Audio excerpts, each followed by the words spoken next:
powers that we have as humans, let alone as like a group of people with a deep-rooted culture, sometimes we sell ourselves short or become mentally complacent.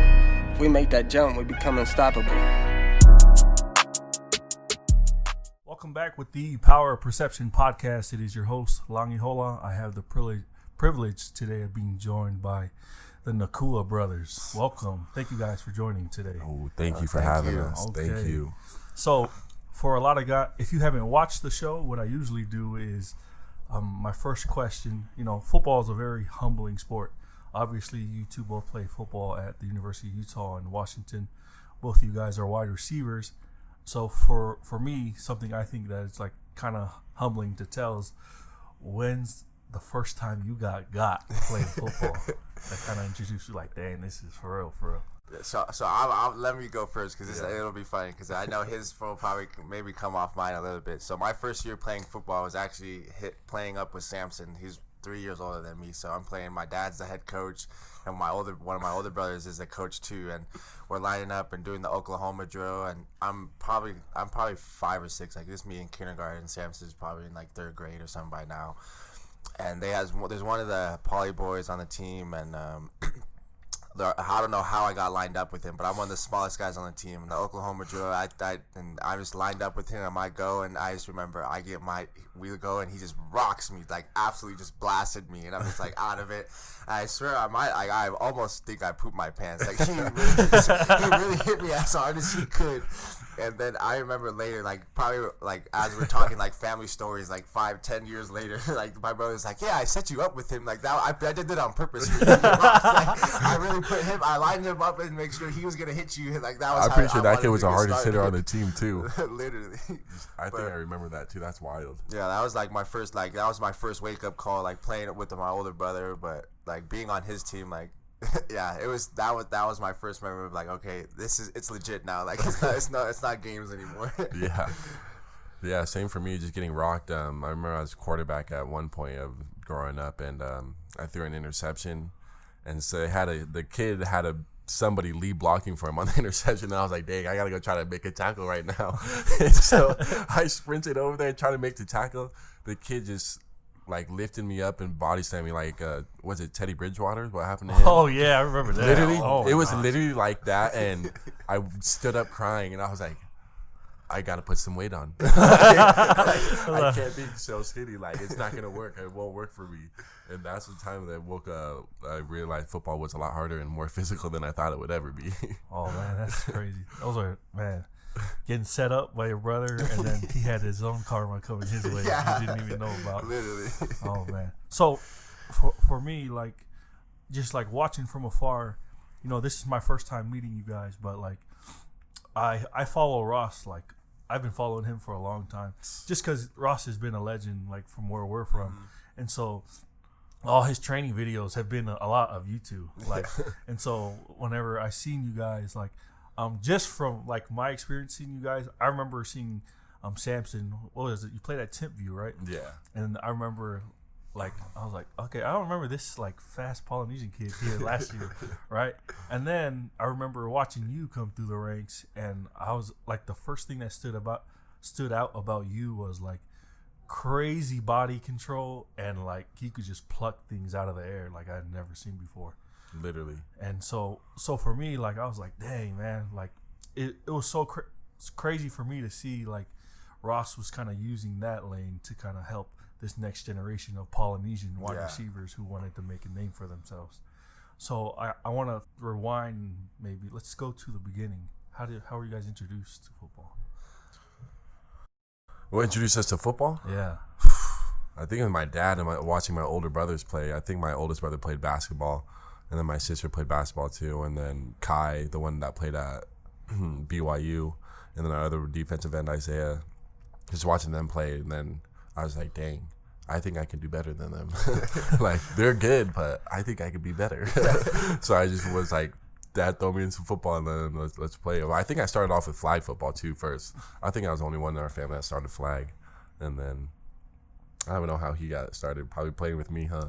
Yeah, like my childhood was just weird doing Oklahoma drills in the backyard with us four. There was me versus the older brothers. Like I was getting body slammed. Like I know he was getting body slammed, but it's like we were the tackling dummies for Kai and Isaiah because they were older. Like it was just being younger, just watching football. It's funny because a lot of people ask like, "Oh, does your parents play sports?" Like my mom was tall but she didn't. She played volleyball. I think maybe 1 year of high school. And my dad was a wrestler. I think he went to the state tournament but didn't win. But it's funny, like thinking about like how it all adds up, and everyone's like, "You guys are really good athletes." I'm like, that's really God-given talent right there. He really blessed us, and then we kind of just took it from there. But I think just watching our older siblings, like it was just there wasn't I guess really a choice. It was like we watched them and it was like you're up next. Like after you saw your brother get tackled, you either had to tackle him or you're gonna get messed up the next play. So it's like you gotta use thrown right into the fire and getting into it. Wow, that's awesome. I was thinking, having a bunch of athletes in one family is not like the norm for everyone, especially like athletes that are close in age, right? Yeah. And so talk about the level of competition within your own family that kind of prepared you guys to play sports at any level. Yeah, I think for me my younger brother is 4 years younger than me, so I was the baby for a little while, and then I guess for me seeing everybody be so good at their age and going to their games and watching, like I'm like at the football games, there's always the football game going on the field, and then you see everybody's little brothers and all the cousins and everybody who's at the game is on the side field playing, and that was me. So just always seeing them, and I was like, I want to beat them. Like they were always beating up on me being the younger brother. So it was like, there's at some point I got to get my revenge. Like I don't know how it's gonna come or when it's gonna come, but I got to win at some point. And it took me till I got to high school to kind of, I guess, prove that I was worthy enough to play, because there was being the smaller one. There's once it came down to it's like, okay, Isaiah's gonna body slam me, Kai's gonna probably body slam me, and Samson, we're a little bit closer in age and more similar body types, but even he was longer and bigger than me. It's like the big brother role was always a real thing. Like he's like the hand on the head of your brother, and he's trying to he's like, oh, his short arms. Like that was me, like all for like my entire life. But it's like I always wanted to win. Like they can probably talk about like me running up the stairs, crying, stomping, throwing the ball out of the gym, like cussing, like I'm losing in 2K, like breaking the CD as I'm losing the game. Like I didn't care. Like I wanted to win so bad. Like I felt like I lost and everything. I was like, I need to win at something. Yeah, he explained it perfect right there. Like literally, I was a little brother too, the two older brothers and 3 older brothers and a sister, and like just being beat up by them and just like going to their games and watching them like, dang, I want to be just as good as them, and then coming out and trying to prove that to them when I got in high school. Man, I was thinking, me and my little brother, like we're like so far in age, and when I went through high school, I was around like Ross and those guys for a long time, so I came here ahead, right? And then I went through high school and I had been ahead for so long, I got really lazy when I came through here. And so, I didn't max out anywhere close to where I thought my potential was. So, with all that regret, I had a little brother who's probably like 4 or 5 years younger than I was. So the thing I did was, all my regret, I learned a lot of things along the way. And it's crazy how much you learn after high school's over in terms of what you know about football, right? Exactly. And like, life. And so, like, dang, if I would have known this, I would have been a lot more prepared. And so I took it upon myself to be like, hey, like, little bro, this is how you need to start doing things. If you want to be good, this is how you need to start conducting yourselves. Like, if you really want to make it to a certain level, like, you need to just start doing more all the time. And that's what it is for us. Even moving from Vegas to here, like it's just different competition and different competitive with people within people out here. It's just like, I don't know, it's still good out here, don't get me wrong, but like, I don't know, the push and the drive for actually like wanting it more is a lot different from like being in Vegas or even in Texas. Like people that grind is just different. It's just, I feel like you might know what I'm talking about. Like, it's just different moving out here. You have to really find someone out here. It's rare to have somebody out here like Puka, Nacua, or Frank Jackson, so like type to like really be at that type of level and really push others to be at their level too. Because not a lot of kids out here are really pushing to be at that level. Like they're okay with playing high school ball and then probably falling out to do some business with their dad within their family business. I think there's something to be said about being outspoken here in Utah, right? So like in terms of sports, if you look at it, like people who talk trash on the field and do this and that, there are like a lot of great players who come through the ranks, and the kids who kind of talk too much, you notice they don't get the recognition on the state level, right? So sometimes like a kid will talk too much, but he's worthy of being an all-state player. Yeah. Now he's honorable mention because he talks too much, and they don't like the confrontation, the competition. You know what I mean? Yeah, That's what I'm saying. It's very like, different. Yeah, at a young age, I feel like growing up in Vegas, just the level of competition, playing AAU basketball, and even just seeing my older brother went to Bishop Gorman, and all of our siblings, everybody who played football. I played against Samson his senior year in football, and then my two older brothers, they played against each other twice in high school, going to 2 different schools. So just seeing that level of competition and knowing like that's my brother on the other side, and I still have to beat him. Like there's no love on the field, but once you stop on, like, you're my brother, of course, and like the community is so family friendly out here in Utah that just like you were saying, like the talking trash is like the coach, like the coaches, some of the coaches don't even like that. Like if you're getting on your old guys' team, it's different. Yeah. It's it's like why are you trying to talk down on your teammate? Like I'm not necessarily talking down, but it's like I'm trying to bring the energy that might not be there that I know he has, because it's the level of competition is there in everybody, because I don't bringing the best out of everybody. Nobody really wants to lose. Like, but it's how can I get the best out of you in a different way? Like maybe instead of just screaming at you, because screaming people often shut down. But it's like if I kind of talk to you, if I stick and poke every once in a while, are you just gonna let me keep poking you, or are you gonna poke back? Like when's the breaking point gonna be? And I think that's something in Utah that a lot of kids at a young age, it's like you get sportsmanships award, you get participationships award in Vegas. I mean, I feel like I didn't get that. I didn't want that. Like the competition I learned from my siblings when I was younger, it's like I want to win. Like I didn't come here just to show up and be a part of it. It's like I came here to either win it or dominate. Like the only option was to win whatever I was in. Yeah. So you guys from a very young age kind of knew what like all out, like no friends on the court, like dog eat dog type of world. In terms of, sports, who would you guys say are kind of your biggest mentors on and off the field? On the field, so I'm a huge LeBron James fan. I love LeBron James, which is funny because a lot of people don't think he kind of has the killer mentality. And the way I've taken it, watching him and being such a big fan of his all the time, is such a young age, being in the spotlight, he always seemed to have a smile on his face while he was going out there. And I felt like that's something I could do. Like, I love football. I've loved basketball ever since I was a young kid. Like, it was all I grew up around. So competing at the highest level and wanting to win so bad is like, I felt like I could. Why can't I do it with a smile on my face? Like I can really, I can come out, route you up, score a touchdown, and then you don't have to be my enemy. Like, yeah, I might not like you, but we can still be friends. I'm still gonna smile. I don't need to cuss you out. I don't need to say all these negative things to you. Like, yeah, how can I hate you when you're trying to accomplish the same goal as me? And I think that's some Conor McGregor said. Well, I'm a huge fan of Conor McGregor too. I think that was. Just I can't hate you because we almost have the same goals, but I just want to beat you in that same goal.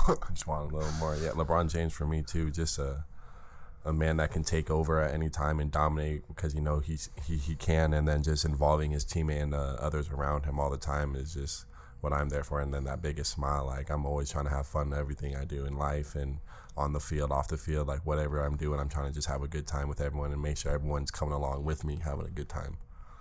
Man, I'm a huge LeBron James fan myself.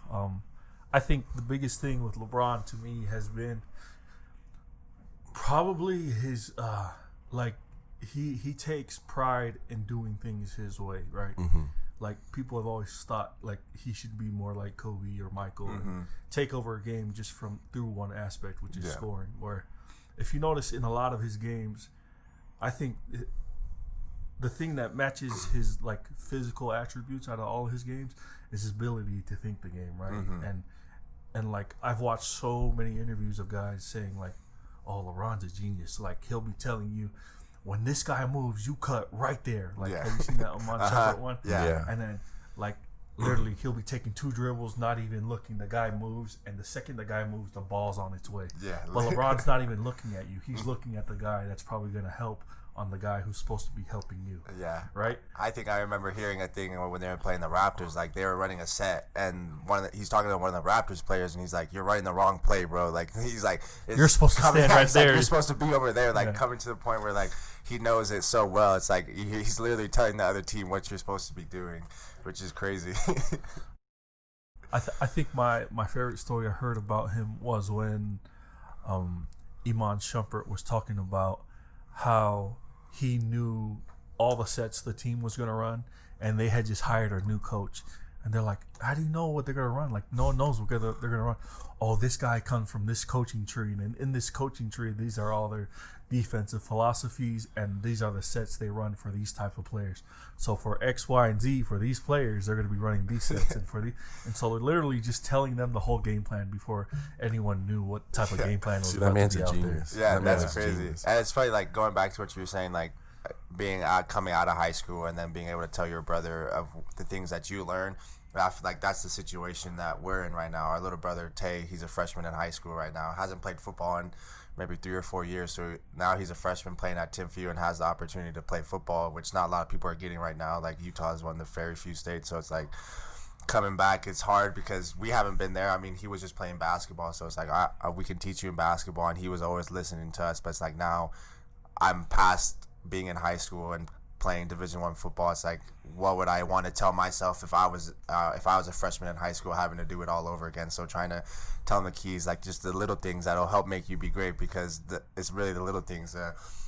We had in one of our position meetings, our Coach Adams, is good friends with Richard Sherman. So Richard Sherman was in our position meeting, and he was saying one of the things I took away from what he said was, being great's not easy. It's tedious. Like you have to do the little things. When you're great, you think about how my foot was just slightly misplaced on that step right there, or when I was shooting the ball, I could have done a little bit more arc, or I'm running the route. Like he hit me, I could have slipped it completely, so there's no contact. Like just really thinking about every little, breaking it down to the smallest detail. Like I'm trying to teach him that, but it's kind of hard sometimes because like I'm coming from the older brother view. It's like it might seem like I'm nagging him, but it's like this is what I would like Ross, when having Ross as a mentor and training us. It's like these are the things I learned from Ross, and now going to the college, these are things I've learned at college, and I know they will help in high school. But having the kind of the mental block of, because I know when I was in high school, I didn't really want to listen to him either. It's like he went to different high school and we don't play the same. So it's like we're different. How can you tell me how I'm going to move? But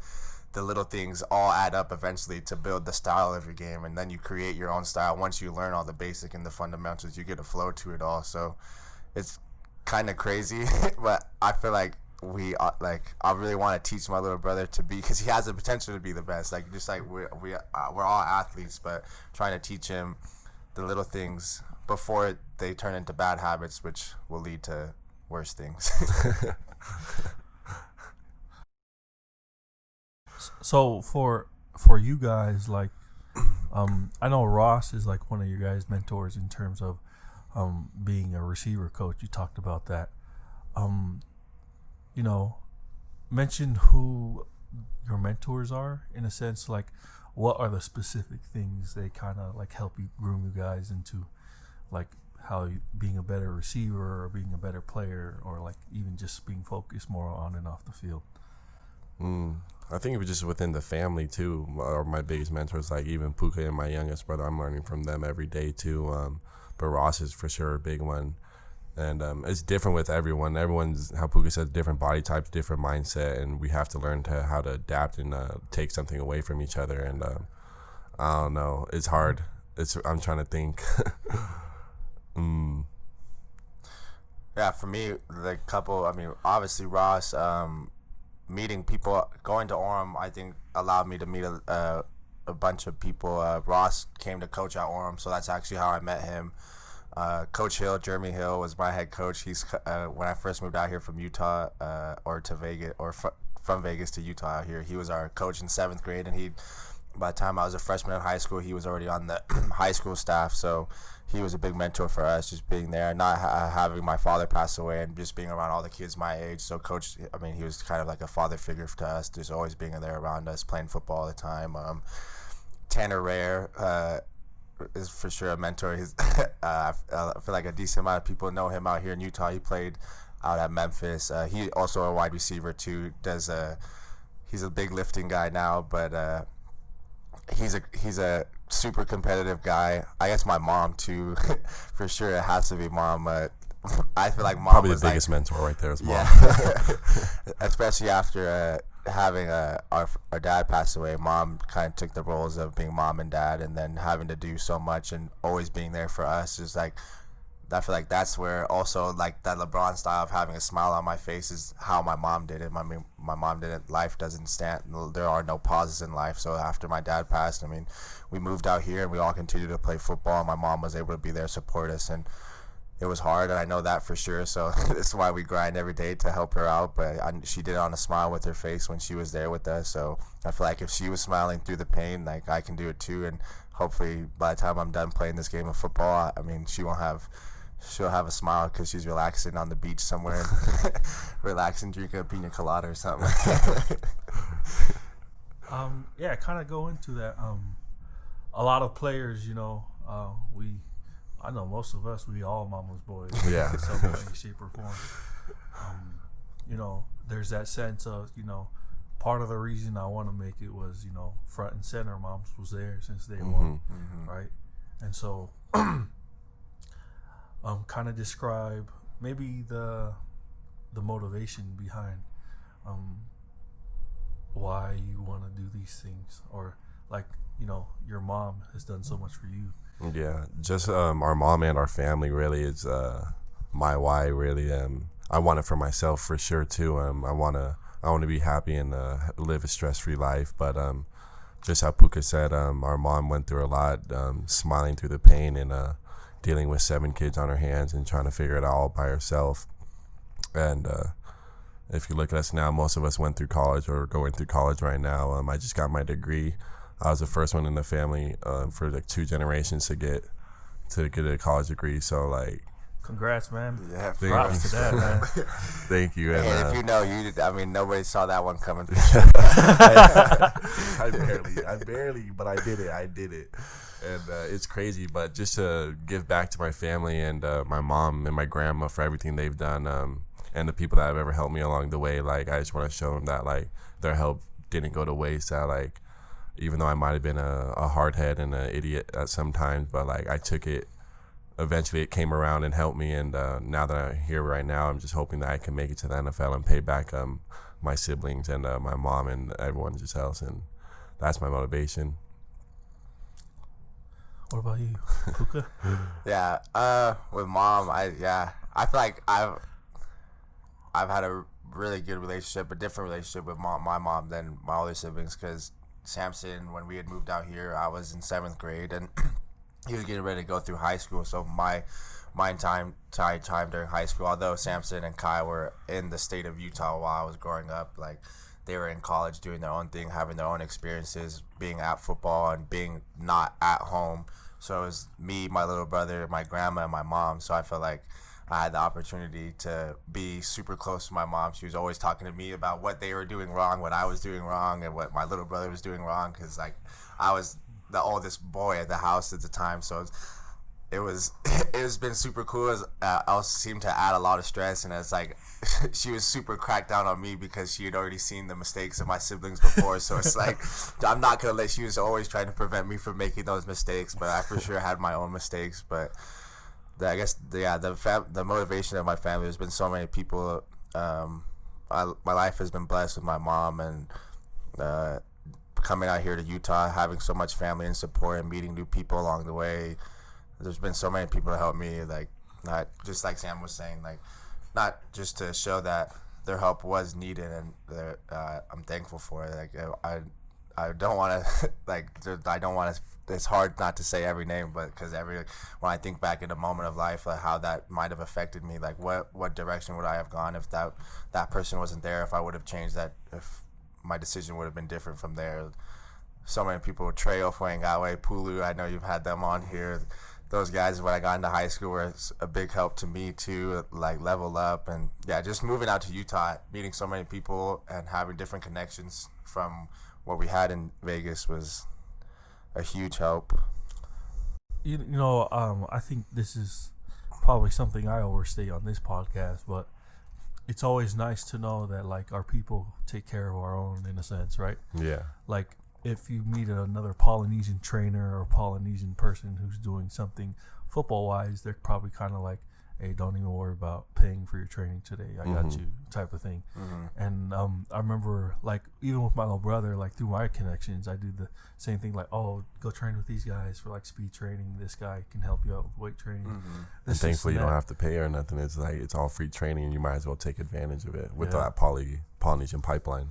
And it's crazy to see, like, you know, how many resources are actually out there for all of our kids, right? And if you're willing to put the work in, there's a whole lot of people who are willing to help you out. There's lots of opportunities out there, and there's so many connections. It's crazy that it really makes this world seem super small. It's like, oh, he knows him, and then you start working out with him, and there's a different type of training I want to do. There's somebody else who might know somebody else, and it's just all connecting and building a little tribe of people who are willing to help. And it's like trying to help the next generation of being willing to help. So like we've been able to go train some of the kids at Timview because our little brother plays receiver, and some of the other receivers have been coming out and just going to help them. So it's like, how can I give my knowledge to somebody else, and how can they use that to help them in their situation? Just really trying to pass down what I know of, at least in the football standpoint, because I don't know much. I'm still pretty young, but just trying to help out in any way, shape, or form I can. I know the Polynesian culture is just always about giving and trying to show love and being of service. So that's one thing, is I know if there's somebody who's Polynesian and they need help, I'll always be there. But there's always somebody else who has been in that situation that is willing to help them as well. So you guys kind of talked about, I kind of touched on training, but I kind of want to see what is your guys' view on how you guys see what is your specific talent in being a receiver, right? So I want to open up to Samson. Kind of analyze your brother's game. What makes him such a great player? Definitely his abilities, his athletic abilities are a big thing. It runs in our family, like a lot of people know. We're all athletes, but his knowledge is what separates him from being a really good player and a really great player.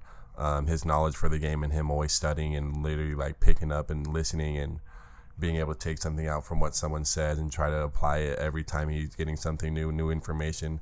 That's what really separates him from even being me and my family members. Him being younger, he's just taken all the knowledge. He's listened to my mom, listened to people older, like learning from the mistakes, just being better and applying it to him.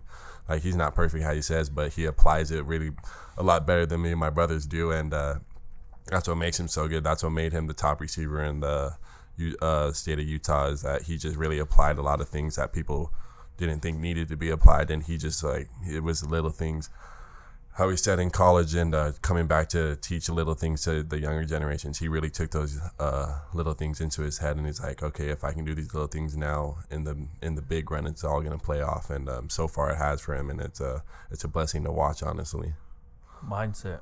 Powerful. Yeah, exactly. That's where he's big on.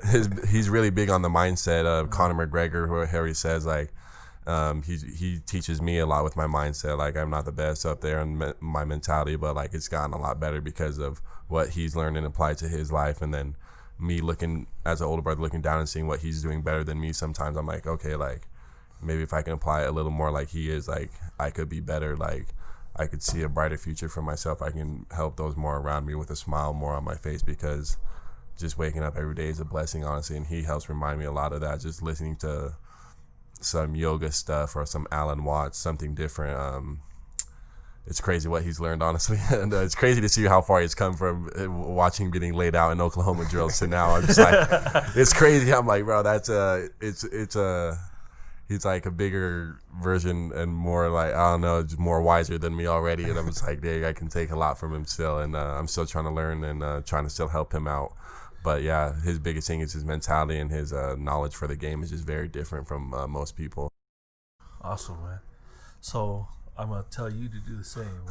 What's this guy's biggest strength in terms of just like football talent? I think his football talent, one of his best football talents is his off the field trait. I think everybody that knows Samson and knows he's so funny. Every time he's around everybody, they're laughing. He always has a smile on his face, And he just seems to be in the moment. Like, he's not thinking about what's going on outside or what I'm about to do next. If we're playing basketball, he's locked into basketball. If we're just talking stories, he's gonna be locked in talking to stories, not on his phone.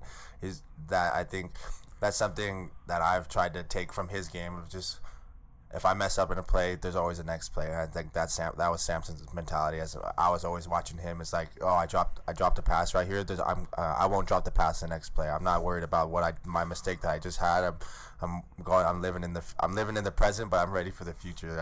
I'm never gonna let a past mistake hold me back from what I'm trying to do right now. And I think watching him play, he's got.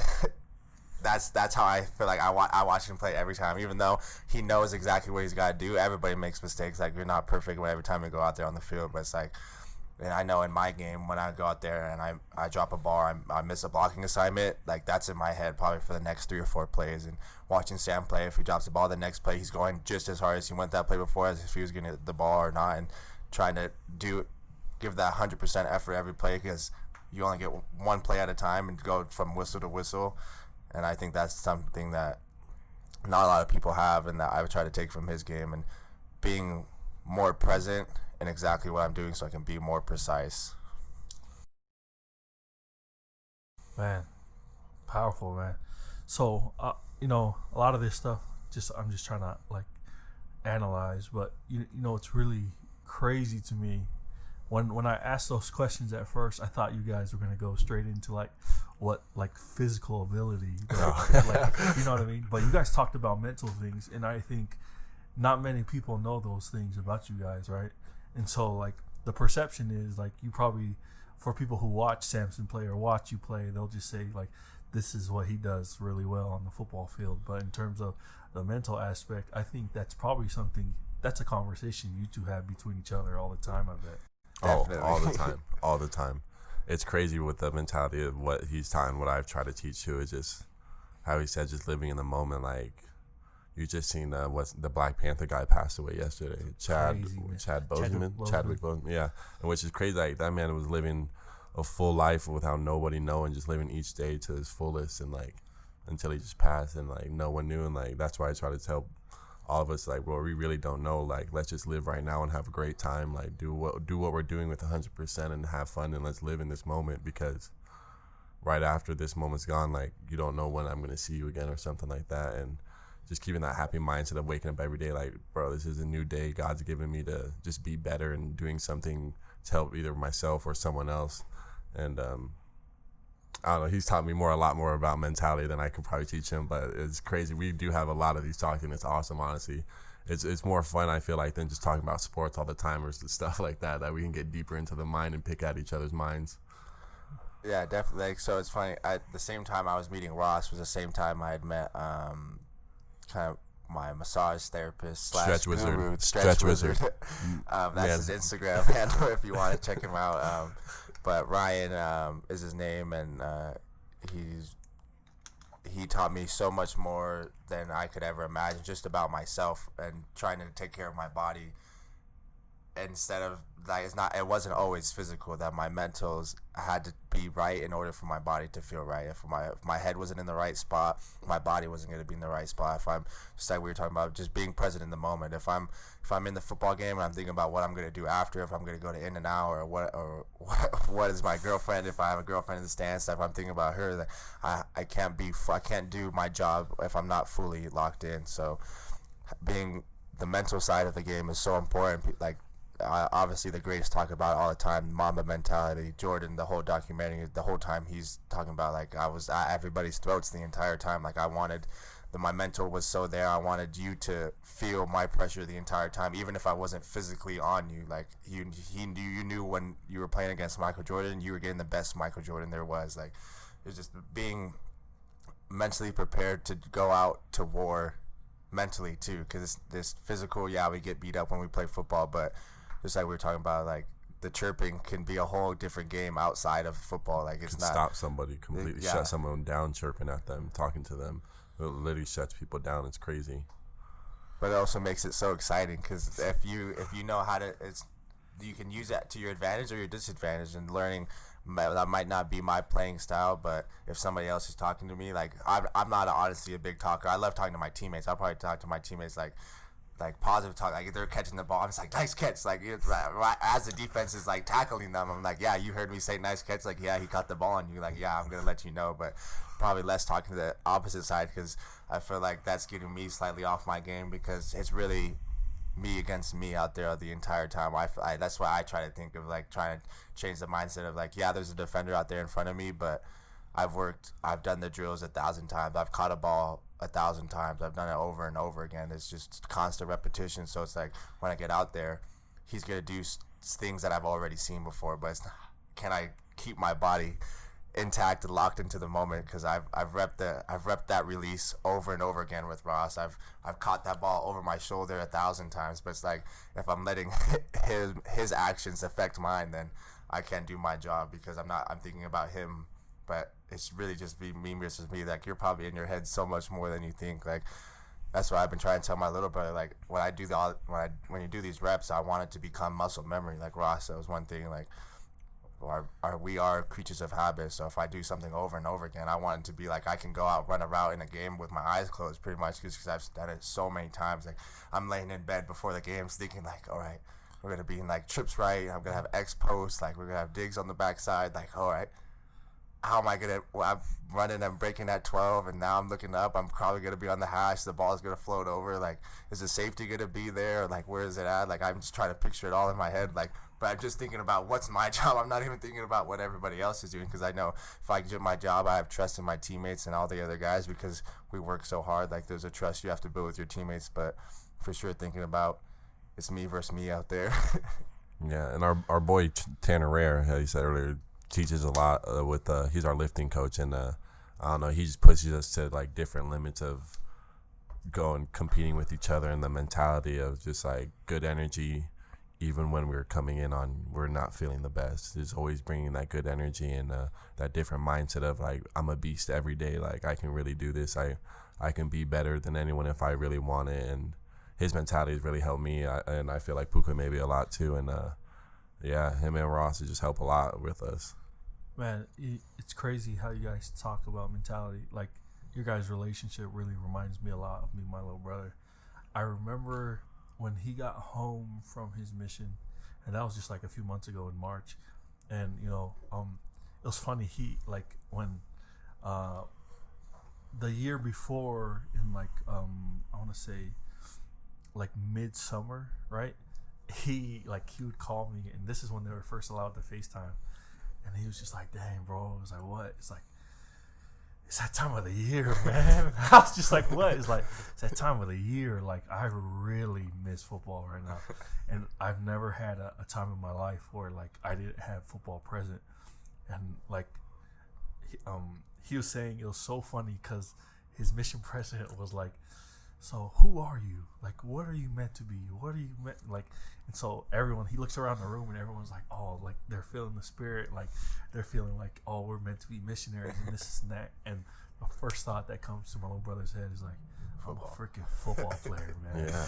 And, like, I love everything about this game when it comes to how, like, the turf kicks off the field and when the sound it makes whenever you cut, and like all the little things about football is like whenever you go onto a turf field and you can see the heat over the heat waves. Yeah. The heat that waves. Is the best right there. And he's like, and like all those little things, you know. And he was sitting there, and homeboy was crying, bro, how much he missed football. And then I was like, do you ever think you'll like lose the love? It's like honestly, like this break is making it like more like the time makes the heart grow fond. Yeah. Like that's what he was saying. He's like, and so fast forward to when he gets home, right? March, he gets home, and I remember he had dropped his notebook and it had like goals for football. I was like, oh shoot, and it opened up. I was like, oh well, I'm gonna read this. And I looked, free for everybody. And the first thing he said, because I remember I had told him before, is like, hey little bro, like when it comes to goals, like set goals that require like faith, that require God to reach, that like no one thinks is humanly possible. And I'll drive that into his head all the time. And so he started like setting goals that no one would think is possible. And like the first thing he puts on there is like become the first Tongan in the NFL Hall of Fame.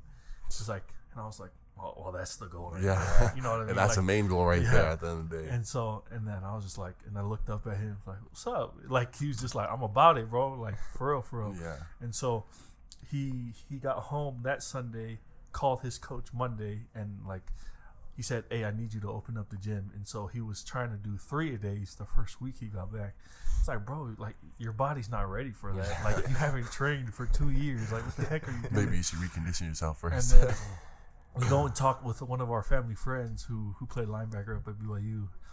And he was just like, hey, he's like, what? You can't be conditioning 4 times a week. That makes no sense. He's like, what do you mean? He's like, at the most, you're probably, especially for the position you play, you're playing outside backer, like, maybe 2, 3 at the most, but like even like right now, like 1 is a lot for your body. Yeah. Like, you need to chill and let your body catch up first before you start trying to kill your body. And he was just telling me, he's like, damn, man, it's like, what?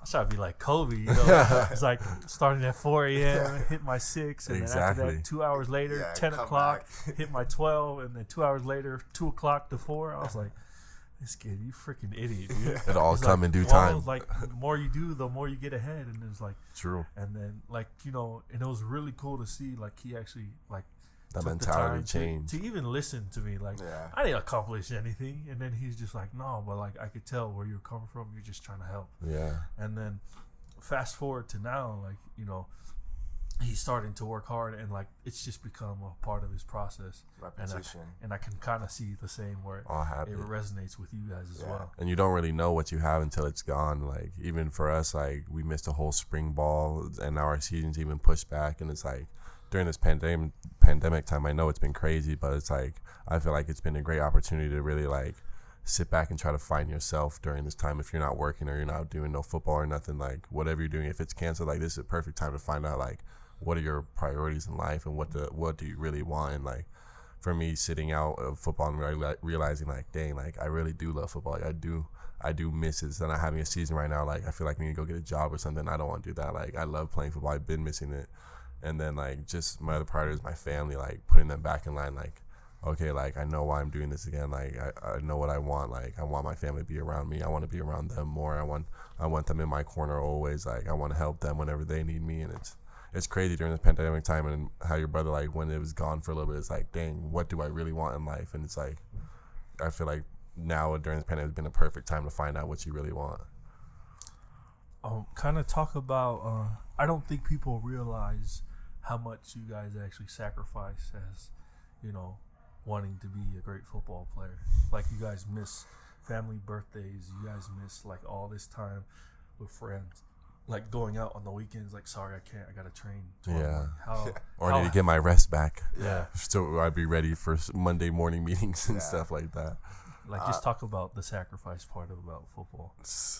I feel like it's, for me, it's been almost a good balance of, like, knowing when my body does need a break from it and when my mind does need a break from it. But sacrificing a lot every day, like, you got to take, sometimes when you're traveling on the road for football games, you got to take tests with you out there too and try to study your whole playbook that you have a test for too. You have a test on the playbook and then the test for school, and you're really trying to like sacrifice, like, I'm gonna have to let one sit out this time. Like, which one am I sacrificing today? So there's sacrifices that come a lot, and missing out on a lot of family events. Like, during this pandemic time, like I said, it's been crazy of like realigning myself with what I want. It's like, I want more family time. I want to be able to bring myself around my family more time with football being out. And it's like, I feel like these past 4 years I've been so locked into football and stuff that I did miss a lot with my family. I feel like I missed a lot of his high school games, and with our younger brother, I'm like, now that our football's over, let me be here for everything I can right now. Let me give my 100% to my little brother, because like, he deserved it. He got to sit there and watch us all while he was just in the background, just watching us all play. Like, let me be able to give him that back too. Let me support him and do whatever he wants to. Let me give that 100% back to him too, because I've sacrificed these past 4 years, and like, it was definitely really hard. But now that this time's over, I'm just like, I can give back for sure a lot more. Yeah, the sacrifice, I think, really, I mean, I gotta say thank you again, just to like my mom and my dad, like our siblings, like everybody willing to be like, when mom was taking my older brother to practice, I mean, somebody had to take me because my mom couldn't be everywhere. Grandma was there. Just the little sacrifices that seemed like to add up, like you were saying, missing out, going to hang out with friends, like especially coming to here, people were like, you guys work out, like everybody takes playing sports as like a I guess like a hobby, like it's like I just do for fun because I have free time. Like that was like never how it was for me. Like this is I knew at a young age like this is gonna football was my ticket. Like I when I found out I was good, like it was either gonna be football or basketball. Which one I was ever gonna put more time into is like it was gonna be my ticket to help my mom's sacrifices be worth the time and the trip that the effort that she was putting in. Just like okay, if I'm out at the field, like I need to get this rep right. If I'm at the gym, I need to make that shot. I need to get that step right, just because it was gonna make the difference. Like there was people making sacrifices for me, and why wouldn't I not make the sacrifice while I'm doing the work to get to my goal? Like I guess that was always one thing in the back of my head. Like there's somebody who gave something up in order for me to be here at this time. So why would I not give full effort? Because then when I go back, I can't look them in the face and say thank you because I didn't give a full effort. Like I did you wrong for your time. Like that was one thing. And I feel like that's always kind of, I feel like especially in our culture, is like my family is so important. Like I have to give back to my family. Like they did everything for me. They were there for me. I know even when they weren't there for me, they were in my corner. Like everybody's watching on YouTube or however there was one way to watch the game, or even if it was at practice. Like today we were working out with my little brother, and we're out there on the Timpview field just doing little reps, and it's like that's the sacrifice of just being like, I want you to be great. Like I know he went to bed late. The new Madden just came out. He's saying that probably to like 2 or 3, and it's like he woke up at night. He's like, man, I'm so tired. I was like, this is the little sacrifice of everybody sleeping in on Saturday morning, and like, why are you out there at the field, or are you gonna let that video game hangover get you? And like, oh, I missed my workout. There's another day. Another day turns into, oh, that's okay. I'll take another day off. My body seems tired, and then the days slowly start to. They stack. That's the energy's always going. Like there's no standstills in life, and that's I think one thing that I learned at a young age after my father passed away is that everything's kind of always moving, but I gotta be where do I want my energy to go? Where's my direction headed? If I'm falling back, if I'm letting the little things slip up and what I'm doing, like I'm not being in the same place I was at. I'm falling backwards, and if I'm doing the little things that I want to do, that means I'm going forward. There's no flat line in this. It's always going down or I'm going up, and that's what I feel like the sacrifice is when I'm thinking about. It's like I always want to go up. It's hard to look at them as sacrifices because, I mean, we all want better in life, and how he said some of us aren't given the same opportunities that others are given. So like this is our ticket to live the better life, maybe like live that life of going to the beach with our mom and our family, drinking that pina colada, like. So this is our ticket, and it's hard to look at it. Sometimes, for sure, when the days just start stacking upon each other, and you're just going through the motions, it's easy to look like, dude, I sacrificed a lot. Like I'm missing out on real life. But if you like think about it, most opportunities that are given for our Polynesian culture, it's like it's not big opportunities. So it's like if you can get that ticket to make it to the NFL or a Division I college and get a degree, make it to the NFL, it's hard to look at a sacrifice. It's like I want that better life for my family. So. Some days I do for sure look at it as a sacrifice. Some days I'm like, it's not even a sacrifice. Like, it's easy. Like, I can do this. I can train all day if I needed to. Like, it's nothing new to me. Like, as long as I get to that beach with that pina colada, I'm going to be straight one day. It's fun. Like, yeah, I remember playing AAU basketball when I was little. Like, I have a summer birthday, May 29th. So it's like all the time. That's AAU basketball, like prime time. Like, I felt all through. The tournaments are going. Yeah, California, everybody, all through elementary school, all the fights break out. At middle school, I was just never at home. Like my birthday, I remember I probably spent 4 or 5 years in a row. I wasn't with my family on my birthday. My older brother's birthday were 2 days apart, so he's the 27th, and I just remember always having a call on the phone, and just my mom.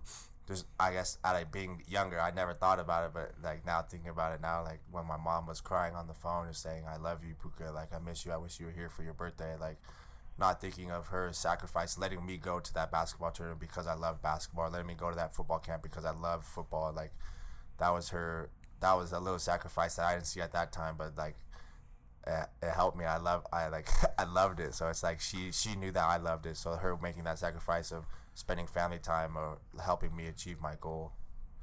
Man, it's funny. Like I talk because I have cousins who have like a very similar makeup and build in terms of how you guys' family is. You know, you have a family full of athletes, and I remember asking them like, you know, a similar question, and they were saying, it's like, man, it's crazy. Like people, I remember in the summers, like people would always talk about how like they went on family vacations and stuff like that. We never had anything like that growing up because summer we was just like we already knew like it's time to get ready for football. Yeah. Right. Same. And so like the first like 3 or 4 weeks is like training your butt off because the next few weeks that come on the back end of June and July, that's when all the camps are for like the bigger schools, and that's where you get recruited.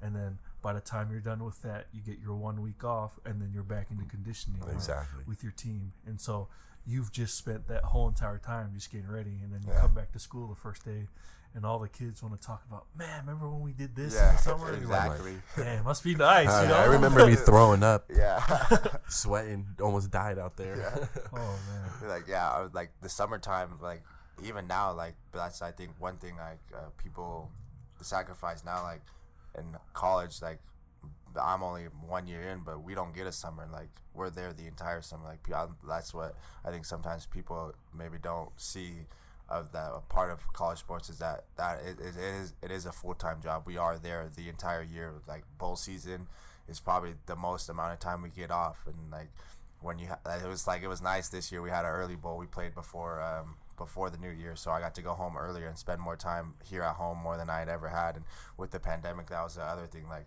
I got 3 months home. Like that was the biggest break like I'd ever taken like, in my life. That's the longest time I'd ever been home, and like now being home again, like I just take advantage of the opportunity because the summertime is no joke. Like I think normally the older guys, I remember last year, like they get 1 week home, and it's like at that point, is it even worth going home? It's too expensive to go home these days. Like I'm just gonna stay out here. Like I just keep working out because it's like, okay, I can't go home. Like I just gotta work out. So then when I'm ready and I'm done with football, I can go home and relax. Like not have to worry about anything after all. Yeah. So we've talked a lot about like serious things. I want to kind of lighten the mood. Let's talk about what's something. If you were to pick one play from your whole entire career up to this point, what would it be?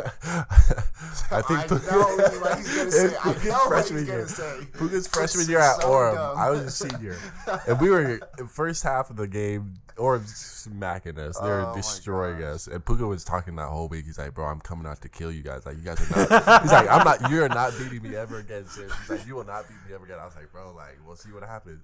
That first half they were kicking our butt, and I was like, "Dang, like he might be right. Like I might never beat him again." And then like the second, I think it was right before that.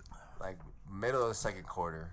Middle of the second quarter, they switched my quarterback and me, and they're like, "All right, just go on that quarterback and like try to make something happen." And I'm like, "All right." So he gave me a run play, and I was like, "Yeah, we're not running the play." I was like, "We're going for a deep bomb right now." And I was like, "All right, sorry." I said hike. I rolled out. Some kid tried to come and tackle me. I spun off of it, and I rolled back to the other side, back to our sideline. And I remember just seeing a guy down near the end zone, and I was like, all right, I'm just chucking it. And I heaved it up there. He ended up catching it, making it into the end zone. And I remember just taking my helmet off, running to the middle of the field, pointing at their sideline, just like, "You guys suck." You guys. And we ended up coming back. We ended up coming back and winning, so I was pretty happy about it. Oh, man. My best play ever. That's literally probably like one of my worst memories of football. Like, every time I think about like that was the last time we got to play each other. Like that was his play. Like people talk about that all the time when they like think of us like playing that. We're like, "Yo, you got to play your brother in high school?" I'm like, yeah, he literally destroyed us. Like, we were literally beating them. They switched the quarterbacks, and then we just could not stop them. And I was like, I don't know how it happened or how we allowed times. There was a point where like I'm telling the defense like, just destroy him. Like take. Cheap shot him. Like I'm trying to win here. Like take his head off. Like he's running around. Like this is like free game. Like we're playing like Pop Warner football. Like yeah, somebody needs to smack him, and then he's just scoring touchdowns. They end up coming back and win. It was hilarious.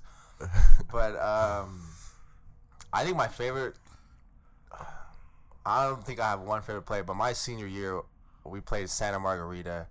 California team.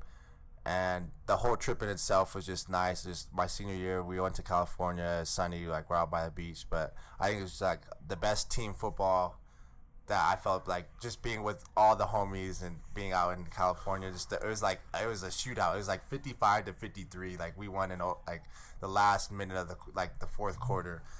I just remember it's like fourth and 8, and we're on like the far right hash, and the coach is like, all right, we're just gonna Puka run it out and get to the sticks. I'm like, all right, cool.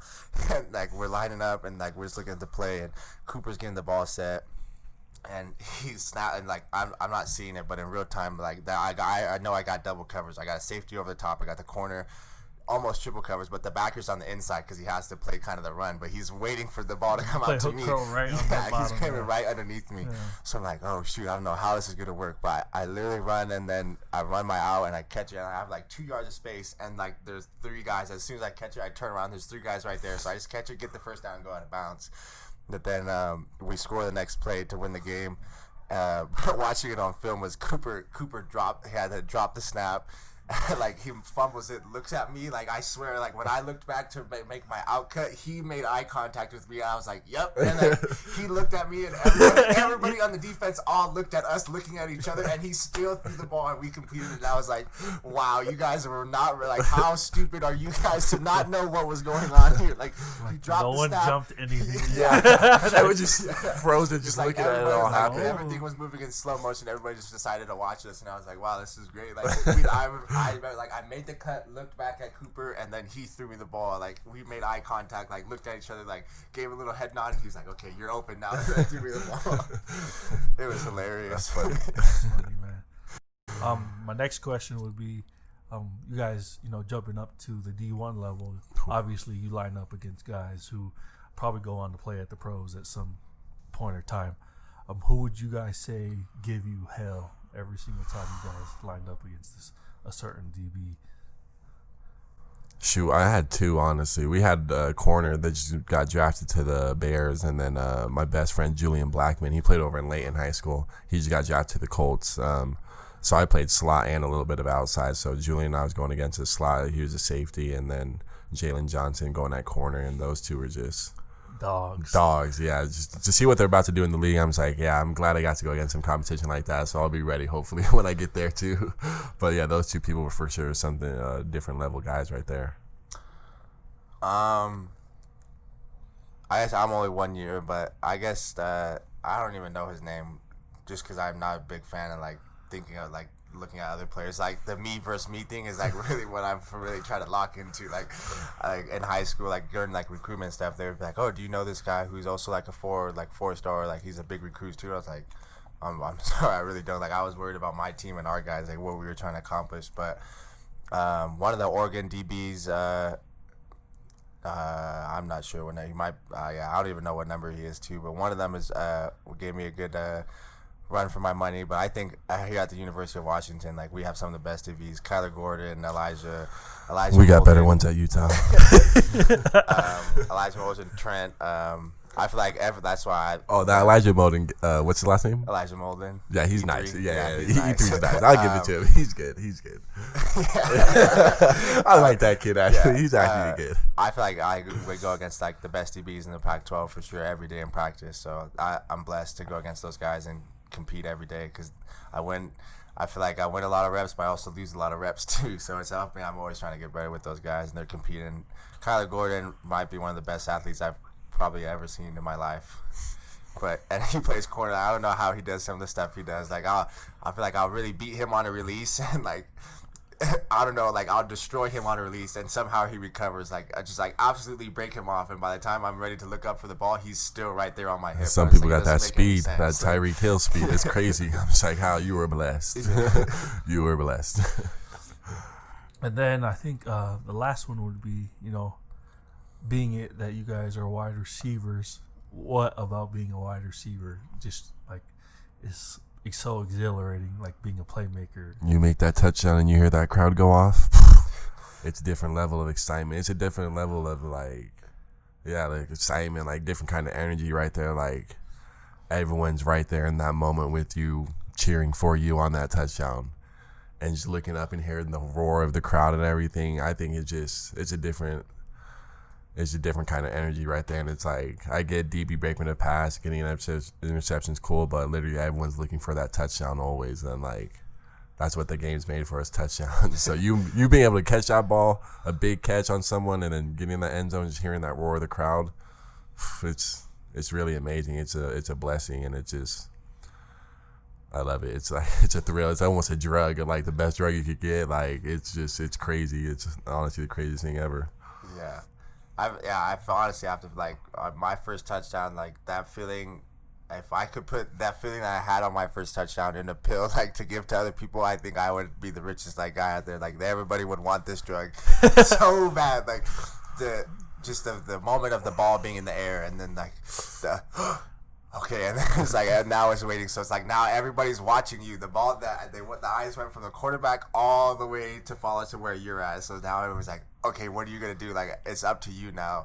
And then when you catch it, it's like, there's still almost that split second where they're like, okay, is he actually going to catch the ball? Like, does he have control of it? And then when it's over, and then they give the two hands up, it's just, just like a nuclear bomb went off inside the stadium. It's like, I literally felt like there was light just coming all out of every pore of my body. Like, the second coming or something. Explain the second coming right now.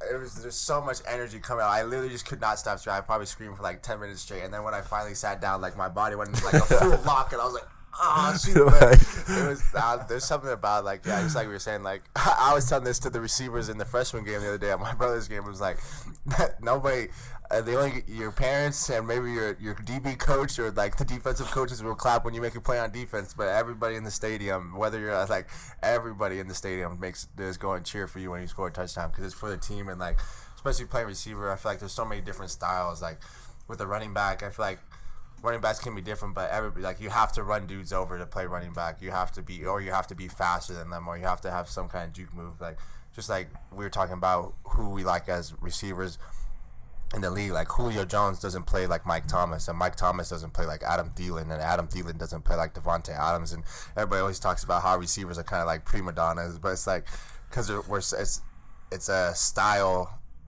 position. Like, it's your own style. Like, you can't. It's like, there's certain techniques to do things right and to be efficient in things we do, but each body type is so different. Like, Julio Jones is 6'3", there's no receiver like each other. Like, you get to create the style of how you want to play receiver. That's what I feel like. It's, you can create your own. Like, that's bring your why own I feel swagger. Like, yeah, we're so different in the way we play. It might look similar all the time, but his body type doesn't move the way mine does, and his style of confidence isn't the way I would use my style of confidence to play to my advantage. So I just feel like you can add everything into your bag, but is how you use your bag once you get there, I feel like. Yeah. So, kind of explain, what are the things that he does well that you can't use, and what do you do well that you can't use from him? Shoot. For me, watching Sam, he's taller than me. Like, my mom's always like, yeah, you're gonna grow in college. Like, he grew 3 inches in college. I'm like, yeah, I've been 6'1 3/4 for the like past 3 years. So he's definitely longer, and that plays an advantage. But he's so, like, he has better hips than me for sure, and hips at receiver are so important, being able to start and stop. But he's so lanky. Like, the way he can move and twerk his body to dip around a shooting hand, or when, like, looking at him, people are like, yeah, you're so much bigger than Samson. But I mean, I probably only weigh maybe 5 or 10 pounds heavier than him. But it's like, when I see people hit him, it doesn't look like he's getting hit. Like, even though he's a skinny guy, like that play he's talking about, Tim View, like, that guy, the guy really had him wrapped up, square tackle, like, spun him around, and it's like how long his body was. Like, you saw one leg come out of the spin tackle, and then, like, the rest of his body was like still in the tackle, and he was just slowly turning out of the tackle. I was like, how does that make sense? Like, his body was like, half of it was down while the other half of it was still standing up, getting ready to turn around and launch the ball. It's like, his body is so long, and, like, yeah, I just feel like his movements are more deceptive and a little bit slower than mine, but because he can move his body so well with how long he is, like, it's a different sell story than how I would sell mine, because I'm not as long. I'm a little bit shorter, a little bit bigger, so it's like more try to be Stockier. physical. Yeah, and his is a little bit more finesse, where he can be strong. It's like he doesn't look strong, but he's actually pretty strong, which is it hides in the finesse, but it's like the finesse can come into power at the same time. Yeah, just how he said, like he uses his with all strength, he's still very fluid, and all his routes are really smooth with what he does and stuff, but everything's very definitive, mine's more of an awkward type running around, but his is very like Julio Jones type of going into it, everything's looking exactly the same, and then at some point you really don't know when he's going to snap off on the route or which way he's going to be going, because everything just so fluid like water. Almost he's just moving. When you see him come off the line, and some of his steps is just like water moving back and forth, and it's crazy to see him. And then his knowledge is what I tell him separates really from most every receiver. His knowledge is just more advanced than most people would even expect or even like think that like to be at. Like his knowledge helps him so much too. I have a question for you, Puka. Were you surprised when you got into the wide receiver room at Washington that most receivers at this level don't kind of have that obsessiveness of like knowledge that you kind of probably take pride in? A little bit, yeah. I just figured, especially like I said earlier, like not really knowing who other receivers are. Like I knew the big guys in the NFL and maybe couple of the big guys in college, but like so it's like my obsessiveness was with how I was doing it, and I was like, okay, I want to see the best, and how can I take what the best are doing and add that to my game? And like I guess not necessarily not seeing that, but because everybody's different. But it's like when I wanted to go watch film and I want to just do football and just catch football, other guys like, oh, I got a girlfriend, like I'm gonna go chill. Like just seeing that, not saying that was necessarily a bad thing, but just like everything that I had done at that point is like I knew I wanted to do football. In order for me to prove myself as a freshman, like no distractions, locked in. Like I came here to play football and to start and to be the best there at the University of Washington. So it's like I had to lock into football. I was Mondays during the season, like every Monday night when we had those are our days off, I was in the wide receiver room with my position coach, and we were learning the plays, and he was teaching me. We were watching Monday Night Football. It's like it was just 7 different forms of football all in one little spot. So it's like I was just trying to absorb all I could, because I knew the faster I could learn, because the guys that were older, they were giving me tips too. So it's like I knew they'd have that obsessiveness, but it's like what Richard Sherman has said, like being great is tedious. It becomes a toll after a while, because I kind of keep doing the little things right over and over and over again. So it's like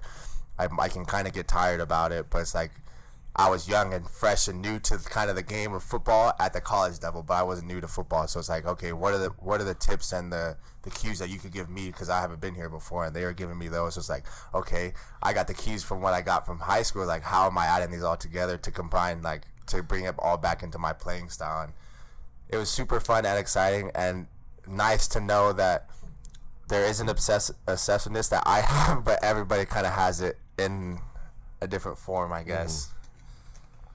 For sure. If that made sense. Yeah. So, I think, we kind of, just to close, I think I'll just ask you, I brought up some questions about you and your siblings, right? When's the last time you guys have gone one-on-ones with your older brothers? Me and him? Yeah. Me and him go every day. We work out. There's a basketball court right there next to our workout. Me and him are going on one-on-ones every single day.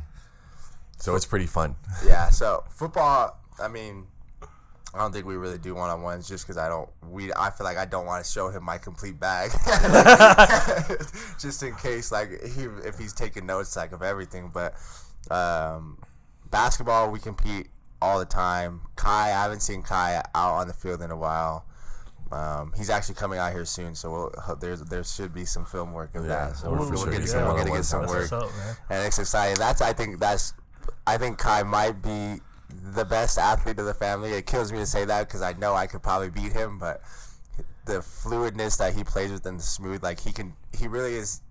I hate to say it, but he's like the perfect build of all of us in between one. And I don't get how that happened, because he's the oldest. So it's like, how did he get what I had when I wasn't even here yet? Yeah. Like, that doesn't make any sense. Yeah, that's wild. But we all get each other on the basketball court. It's different. Yeah. It's most likely the guy I'm going to win. No. Not a chance. So what's your guys' talent in terms of basketball? Like, what would you guys say each person's strengths are, I guess, in basketball? Shoot, everything we do as receiver, I feel like I just translate over on the football field Just or trying into to the jump basketball. over and Yeah, jump around. over. and Yeah, just using your float hands. through the air. Yeah. Then we get one little crossover, I'm just trying to jump you at that point. But he's a really good shooter. He's probably the best shooter in our family. That's different. Me and Kai are more floating through the air. And then him, he can do it all probably of him just having a better shot than all of us. Makes sense. That Kobe fadeaway. Mental, technical. Yeah. is the one He has that that Kobe fadeaway thing, and I'm just like, that thing, I'm right there every time, and somehow he just drops right in. I'm like, that's insane. Like, that was perfect defense. All right, man. We're going to go ahead and close up. Thank you guys for coming out. Thanks for thank having you. us. Thank you.